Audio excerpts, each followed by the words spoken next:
வெண்டிக்காய், coaches, முருங்கங்காய், பச்சை மிளகாய் எல்லாம் பேக்கில் கட்டி வைக்கிறேன்.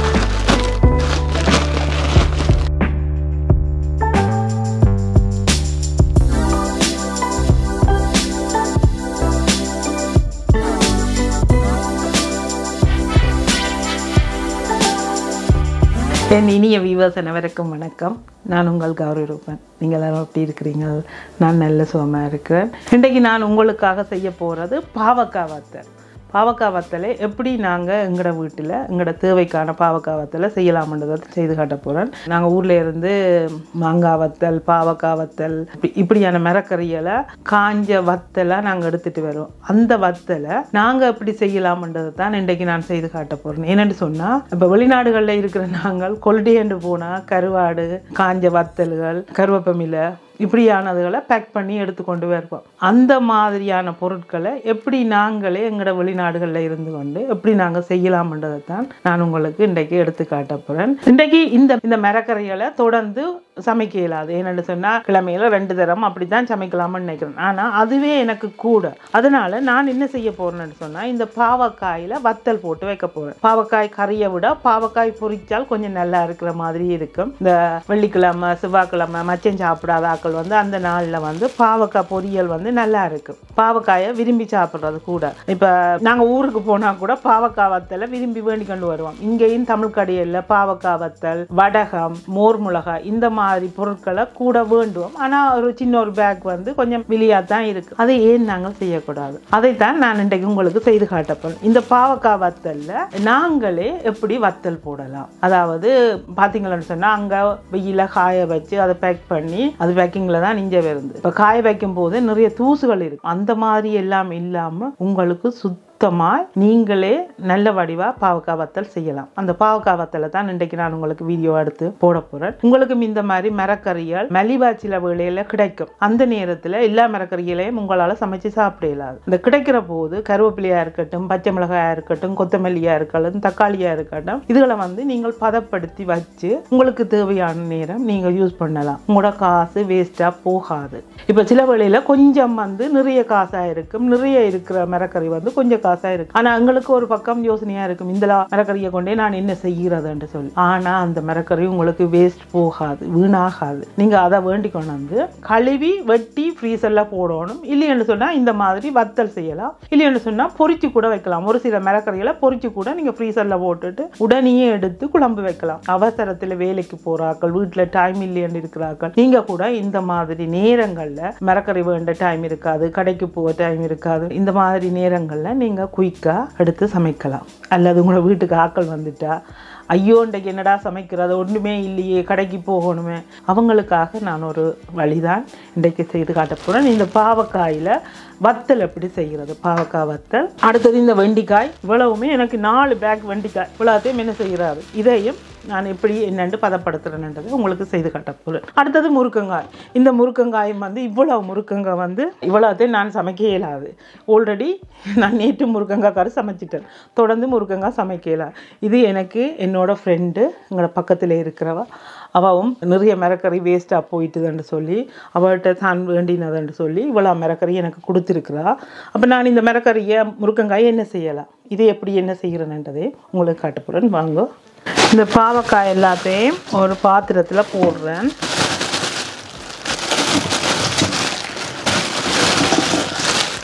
இந்த பாவக்காய் வந்து கொஞ்சம் கசப்பான பாவக்காய், ஆனால் வத்தலுக்கு பொரிக்கிறதுக்கு சூப்பராக இருக்கும். முதல்ல இந்த பாவக்காயை நல்லா கழுவணும். நல்லா கழுவி எடுக்கிறேன். கழுவின இந்த பாவக்காயை இப்படியே நாங்கள் சின்ன சின்னதாக கட் பண்ணி வால் பக்கத்தையும் நுனி பக்கத்தையும் கட் பண்ணிட்டு இந்த பாவக்காயை வட்டமாயே இந்த வடிவத்தில் கட் பண்ணுறோம்.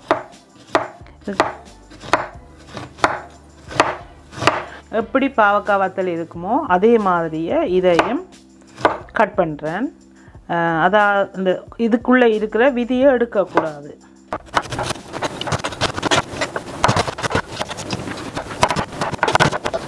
இந்த மாதிரி வட்டமாக எல்லா பாவக்காயையும் வெட்டுறேன். வெட்டி ஒரு பாத்திரத்தில் போடுறேன்.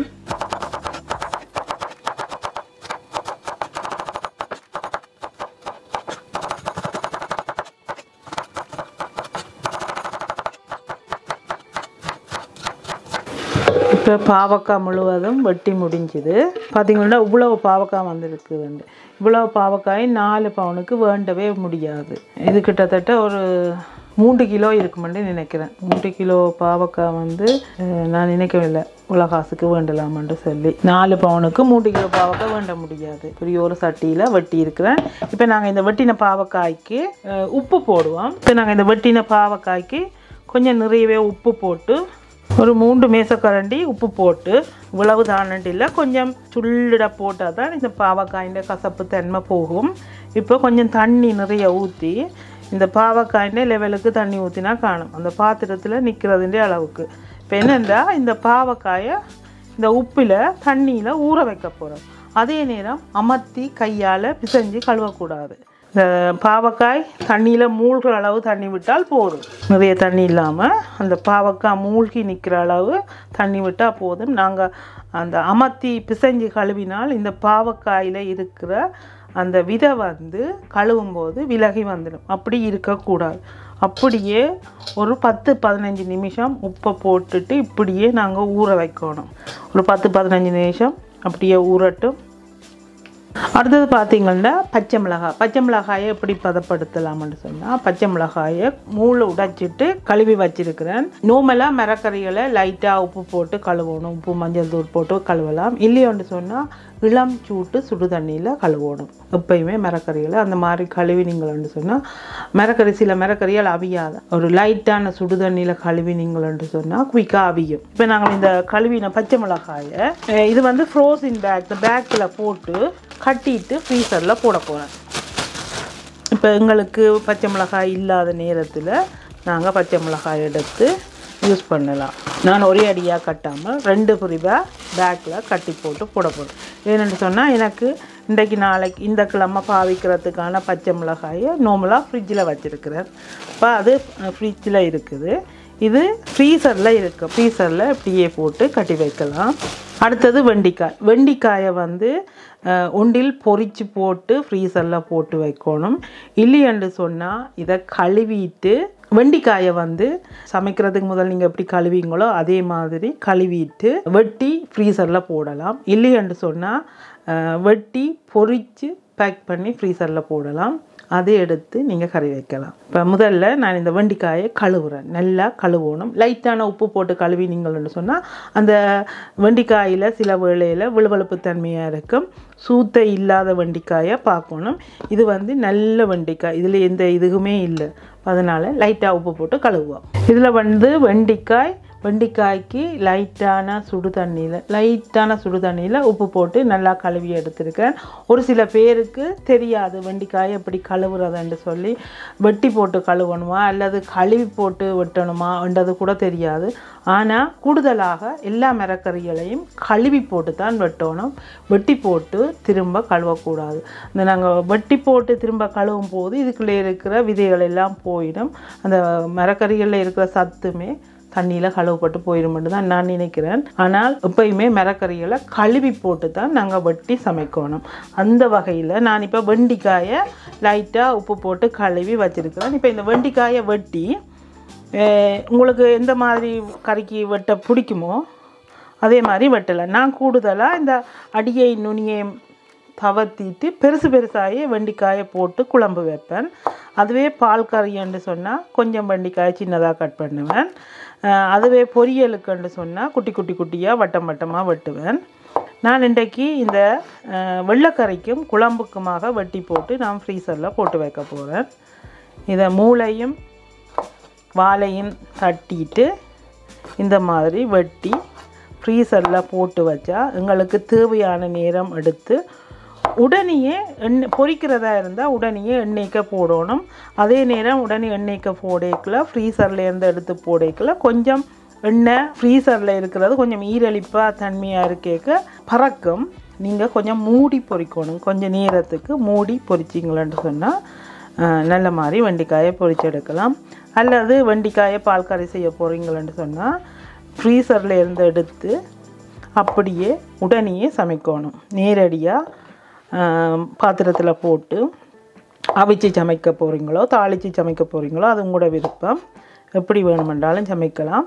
ஆனால் முதலே எடுத்து வெளியில் வைக்கக்கூடாது. இப்போ நான் இந்த வெண்டைக்காயை அரைவாசியை எங்களுக்கு ஒரு நேரம் ஒருக்கா சமைக்கிற அளவு மரக்கறியாக கட்டி வைக்கணும். இந்த அரைவாசியை ஒரே அடியாக முழுவதையும் கட்டினா எங்களுக்கு அந்த பேக்லேருந்து எடுத்து சமைக்க கஷ்டமாக இருக்கும். ஒரு நேரத்துக்கு உங்களுக்கு எவ்வளவு மரக்கறி தேவையோ அதை தனியாக பேக்கில் கட்டி வைக்கணும். நீங்கள் கழுவாமல் ஃப்ரீசரில் போட்டு வைக்கக்கூடாது. ஃப்ரீசரில் இருந்து எடுத்து வெட்டவும் மேலாது. அப்போ நீங்கள் கழுவி வெட்டி பேக்கில் போட்டால் தான் உங்களுக்கு எடுத்து சமைக்க கரெக்டாக இருக்கும். இது பார்த்திங்களா, எல்லா வெண்டைக்காயுமே நல்ல வெண்டைக்காய், நல்ல பிஞ்சு வெண்டைக்காய், முத்தையில் நல்ல பிஞ்சாக இருக்குது. இதை மாதிரி சில வேளைகளில் இந்த மலிவாக கிடைக்கிற நேரத்தில் நீங்கள் வேண்டி கொண்டு வந்து இப்படி பேக் பண்ணி வையுங்க. இப்போ நாங்கள் வெட்டின வெண்டைக்காயை நாங்கள் இது ஃப்ரீசரில் இருந்து எடுத்து பொரித்து குழம்பு வைக்கலாம். இப்படி நீளமாக கட் பண்ணி வச்சா நாங்கள் இப்படியே எடுத்து எண்ணெயை கொதிக்க வச்சுட்டு ஃப்ரீசரில் இருந்து எடுத்து பொரிச்சிட்டு குழம்பு வைக்கலாம். நான் அதுக்காக இப்படி பேக்கில் நீளமாக கட் பண்ணி போடுறேன். இது வந்து இப்படியே லோங்காக எடுத்து போட்டிருக்கிறேன். இது வந்து வெள்ளைக்கறி செய்யலாம். எனக்கு இப்படி கொஞ்சம் நீட்டாக இருந்தால் தான் பிடிக்கும். இல்லை நீங்கள் இது பெருசாக இருக்குன்னு சொன்னால் நீங்கள் இன்னும் கொஞ்சம் சின்னதாக கட் பண்ணிவிட்டு வெள்ளைக்கறிக்கு போட்டு வைக்கலாம். கொஞ்சம் குழம்புக்கு கொஞ்சம் இதுக்கு. அடுத்தது இந்த கோச்சஸ் வந்து அதாவது சுக்கினி. இதை வந்து உங்களுக்கு எப்படி கட் பண்ணி போட விருப்பமோ அப்படி நீங்கள் கட் பண்ணலாம். நான் நார்மலாக கத்தரிக்காய் வெள்ளைக்கறிக்குள்ள போட்டு சமைப்பேன், கத்தரிக்காய் தூள் கறிக்குள்ள போட்டு சமைப்பேன், கத்தரிக்காய் முருக்கங்காயோடு சேர்த்து சமைப்பேன், உருளைக்கிழங்கோடு சேர்த்து சமைப்பேன். அப்படி இந்த சுக்கினியை அதாவது இந்த கோச்சஸை நிறைய விதமாக சமைப்பேன். அதுக்கெல்லாம் ஏற்ற மாதிரி ஒரே மாதிரியே கட் பண்ணிவிட்டு போடுறேன். இப்படி நார்மலாக ஒரு சின்ன சின்ன சதுரமான ஒரு அளவில் கட் பண்ணி போட்டு போடுறேன். இது வந்து பருப்புக்கு கூட நான் போட்டு சமைப்பேன். இது குயிக்காக அவியக்கூடியது உண்டு. இது ஒரு வெள்ளரிக்காய் மாதிரியான ஒன்று தான் இதுதான்.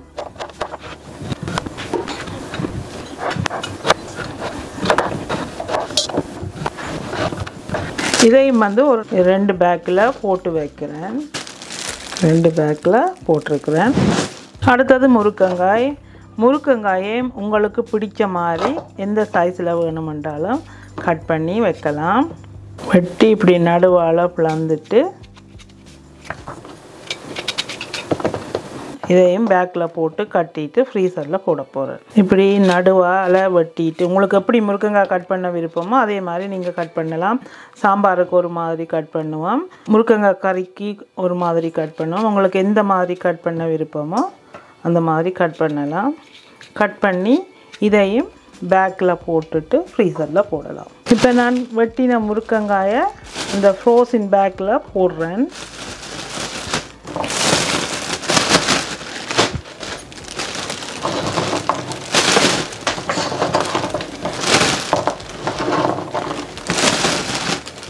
இப்போ நான் எல்லா மரக்கறியுமே கட் பண்ணிட்டேன். இதை வந்து இப்படியே பேக்கை கட்டிட்டு ஃப்ரீசரில் போட போகிறேன்.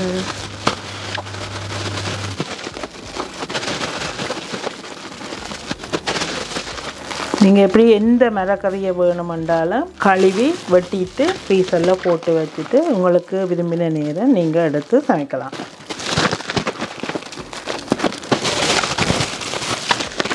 ஓகே, வெண்டைக்காய், கோச்சஸ், முருங்கங்காய், பச்சை மிளகாய்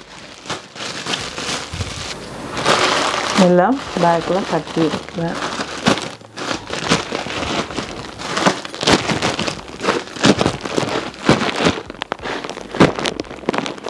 ஒரு 15-20 நிமிஷம் ஊற வச்ச பாவக்காயை அப்படியே மெதுவாக அலசி கழுவக்கூடாது. அப்படியே அள்ளி வடிய விடுவோம். அமர்த்தி பிணைஞ்சு கழுவக்கூடாது. ஊற வச்ச பாவக்காயை அமர்த்தி கழுவாமல் அப்படியே எடுத்து வடிய வைக்கிறேன். இதுக்குள்ளே எதுவுமே இல்லை, அவ்வளவு அந்த உடைஞ்சும் போகையில் பாவக்காய். இப்போ இந்த கழுவின பாவக்காயை 2 ட்ரே எடுத்துருக்கிறேன். இந்த ட்ரேயில் பேக்கிங் சீட் போட்டிருக்கிறேன், அதாவது க்ரீஸ் பேப்பர் போட்டிருக்கிறேன். நல்லா பாவக்காயில் தண்ணியை ஒட்ட வடிச்சிட்டு இந்த ட்ரேயில் இந்த பாவக்காயை பரவி அடிக்கடி கிளறி விடக்கூடாது. இதை அப்படியே நல்லா பரவிட்டு, இது நான்ஸ்டிக் ரே வந்து இதில் ஒட்டி பிடிக்காது. இது பார்த்தீங்களான்னு சொன்னால் 3 ரேயில் போட்டு வச்சிருக்கிறேன். இதை அப்படியே எடுத்து அவனில் வைக்க போகிறேன். அவனை முதல்ல நல்லா சூடாக்கணும்.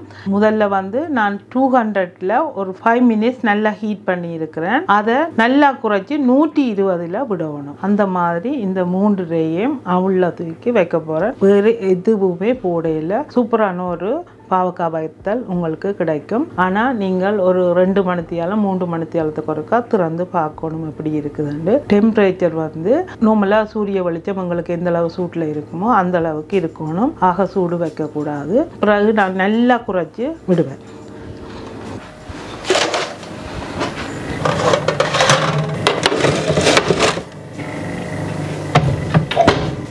இப்போ வந்து இதை குறைச்சி 120ல் 1 மணித்தியாலம் விடுவோம். அதுக்கு பிறகு திறந்து பார்ப்போம் எப்படி இருக்குதுன்னு சொல்லி. திறந்து பார்த்துட்டு எந்த மாதிரி காஞ்சிருக்கேன்னு பார்த்து திரும்பவும் அவனை கூட்டணுமா குறைக்கணுமான்னு பார்த்து நாங்கள் கரெக்டாக செட் பண்ணி விடலாம். இது வந்து 1 மணித்தியாலத்துக்கு பிறகு இந்த பாவக்காய் வத்தல் இந்த மாதிரி வந்திருக்கு. தண்ணியெல்லாம் நல்லா வற்றி ஓரளவு முருகிற பதத்துக்கு வந்திருக்குது. திரும்பவும் இதை நான் ஒரு 2 மணித்தியாலத்துக்கு வைக்க போகிறேன். ஒரு மணித்தியாலத்துக்கு பிறகு திரும்ப எடுத்து பார்க்கணும் எப்படி இருக்குதுன்னு. பார்க்கணும் மீன்ஸ் அவனை திறந்து செக் பண்ணினா காணும். வெளியில் எடுக்கணுமெண்டில் நான் உங்களுக்கு காட்டுறதுக்காக இப்போ வெளியில் எடுத்திருக்கிறேன். மறுபடியும் திரும்பவும் இதை நான் அவனில் வைக்கிறேன். பாவக்காய் வத்தல் நல்லா காஞ்சிட்டுது. பார்த்தீங்கன்னா தெரியும். இது வந்து கல் மண் தூசு எதுவும் இல்லாமல் சுத்தமாக ஒரே நாளில் காய வச்ச பாவக்காய் வத்தல்.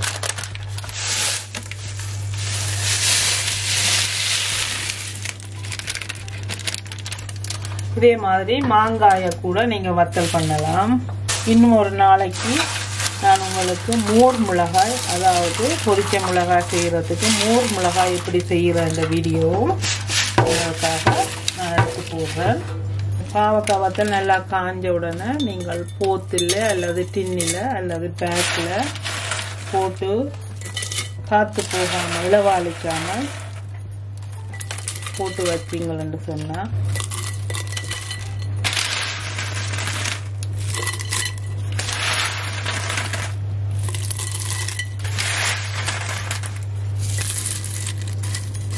பாவக்காய் கொட்டையெல்லாம் கழித்து விட தேவையில்லை. எல்லாம் சேர்த்து பொரிக்கலாம்.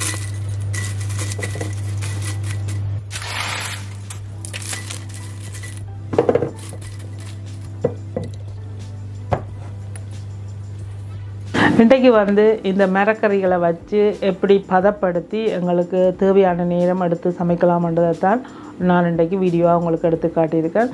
அடுத்தது நீங்களே எப்படி பாவக்காய் வத்தல் கத்திரிக்காய் வத்தல் இப்படியான வத்தல்களை போடலாம்ன்றதையும் ஒரு சாம்பிளாக இன்றைக்கி காட்டியிருக்கிறேன். இன்றைக்கி பாவக்காயை போட்டு காட்டியிருக்கேன். இன்னும் வேறு வீடியோக்களில் வேறு வித்தியாசமாக எப்படி பதப்படுத்தலாம், அச்சார் எப்படி செய்யலாம், மிளகா வத்தல் எப்படி செய்யலாம், வடகம் எப்படி செய்யலாம் என்றதெல்லாம் வீடியோவாக உங்களுக்கு வரும் கண்டிப்பாக வருங்காலங்களில். இத்துடன் இந்த வீடியோ முடிச்சுக்கொண்டு மீண்டும் நல்ல ஒரு வீடியோடு நான் உங்களை சந்திக்கிறேன். அதுக்கு முதல் இந்த வீடியோ பார்த்து லைக் பண்ணி ஷேர் பண்ணி சப்ஸ்கிரைப் செய்தல் ஒவ்வொருக்கும் மீண்டும் மீண்டும் நன்றி. Thank you so much. நன்றி, வணக்கம்.